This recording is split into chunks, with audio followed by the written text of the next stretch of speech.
Hi అండి, welcome to Lata రసం. మనం ఈరోజు టమాటా పప్పు చేస్తున్నామండి.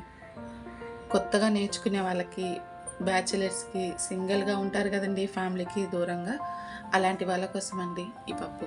ఎవరైనా ట్రై చేయొచ్చు. ప్రాసెస్ చూసేద్దాము. 1 కప్పు కందిపప్పు తీసుకోవాలి. మీరు తీసుకునే క్వాంటిటీని బట్టి తీసుకోవచ్చండి. అవి మంచిగా టూ టైమ్స్ వాష్ చేసుకోవాలి. వాష్ చేసుకున్నాక కొంచెం వాటర్ వేసుకుని కాస్త చింతపండు వేసుకుంటే సరిపోతుంది. ఇప్పుడు టమాటాలు తీసుకోవాలి. మంచిగా కడిగి వేసుకున్నాక పైన అది ఉంటుంది కదండి, అది కట్ చేసుకోవాలి. ఆ నల్లటి పాట్ ఉంటుంది కదా, ఆ నల్లటి పాట్ని కట్ చేసుకోవాలి. కట్ చేసుకున్నాక మొత్తం ముక్కలుగా ఇలా సమానంగా కట్ చేసి పెట్టుకోవాలి. ఇంకా ఒక ఉల్లిపాయ కానీ ముక్కలుగా కట్ చేసుకోవాలి.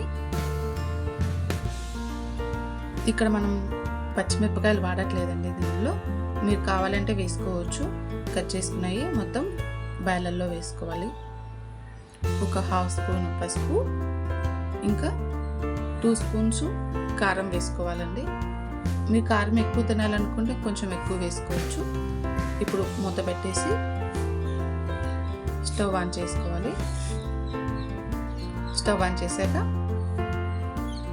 కుక్కరు గ్యాస్ మీద పెట్టేసుకోండి. 3 విజిల్స్ రావాలండి. 3 విజిల్స్ వచ్చాక కుక్కర్లో కొంచెం ఆవిరి వేడి అంతా ఉంటుంది కదా, అది మొత్తం మీద గరిటెతో అనేస్తే మొత్తం పోతుంది గ్యాస్ అంతా. చూడండి, పప్పు మనకు మంచిగా ఉడికిపోయింది. ఇప్పుడు రుచికి సరిపడా సాల్ట్ వేసుకోవాలి. పప్పు గుత్తి తీసుకొని మొత్తం మెదుపుకోవాలండి. ఇలాగా మొత్తం మెదుపుకున్నాక ఇప్పుడు పోపు పెట్టుకున్నాము. కడాయి పెట్టుకొని అందులో కాస్త నూనె వేసుకోవాలి. నూనె వేయడాక పోపు దినుసులండి, పోపు దినుసులు వేసుకొని కొంచెం వేపుకోవాలి అలాగా.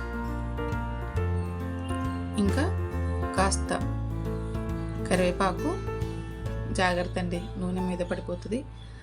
ఇంకా కట్ చేసుకున్న ఆనియన్స్ మంచిగా ఫ్రై చేసుకోవాలి.